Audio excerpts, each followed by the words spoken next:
بدأت حياتها الفنية ب70 جنيه خدتهم في حفلة مع أبوها، ووصلت للعب بملايين الدولارات. دلوقتي عندها كيلوهات من الذهب والألماس الحر، وأسطول عربيات وقصور وفلل ضخمة في مصر وفي الخليج، وكمان متحف مليان فساتين بالملايين، وبتنافس أغنى أغنياء الوطن العربي. ثروة المطربة أنغام هتخليك في موقف ذهول انت نفسك مش هتصدقه. يا ترى حجم ثروة أنغام طلعت كام، ومعاها فلوس قد إيه في البنوك، وإزاي جمعت ثروتها دي، وهتعمل إيه في الفلوس دي كلها في المستقبل؟ هل ابن أختها غنوة ليه حق في كده؟ كل ده وأكتر هقول لكم عليه، وشوية مفاجآت مثيرة جدا.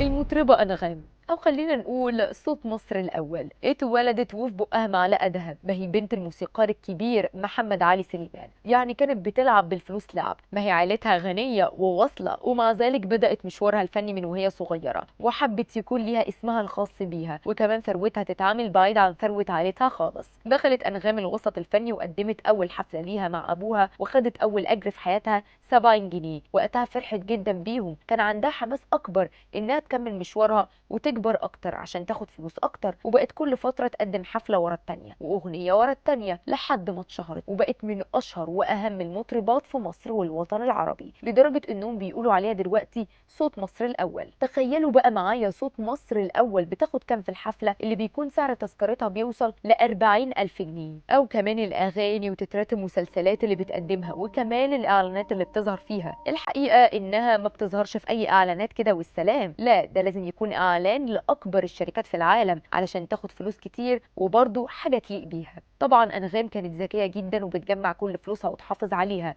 ولا يمكن تبعزق فيهم، وده علشان عاوزه تامن مستقبلها ومستقبل ولادها، خاصه وان حظها طلع وحش في جوازاتها كلهم. فمش هتلاقي حد تتسند عليه ويصرف عليها لما تكبر في السن وتعتزل الفن. وعشان كده بقى عندها اسطول كبير من العربيات الحديثه الفخمه باشكال وانواع مختلفه، واللي سعرها طبعا بملايين الدولارات. ده غير عربيات ولادها الاتنين، كل واحد عنده بدل العربيه اتنين. ده غير ثروتها من الفساتين والساعات والجزم اللي اسعارهم غاليه جدا. واخر فستان ظهرت بيه كان معدي 280 الف جنيه. عايزه اقول لكم انها ناصحه جدا، جمعت كل فساتينها دي وحطتهم في متحف كبير وفخم في مدينه الرياض في السعوديه، لانه منها يبقى استثمار وتبقى زيها زي كوكب الشرق اللي معمول لها متحف لمقتنياتها. اما بقى عن باقي ثروه انغام، فهي بتتمثل في القصور والشقق والفلل اللي عندها في مصر والخليج. اصل زي ما انتم عارفين هي بتحب جدا دول الخليج، بالذات السعوديه والامارات، وعندها في كل دوله منهم فيلا كبيره وضخمه.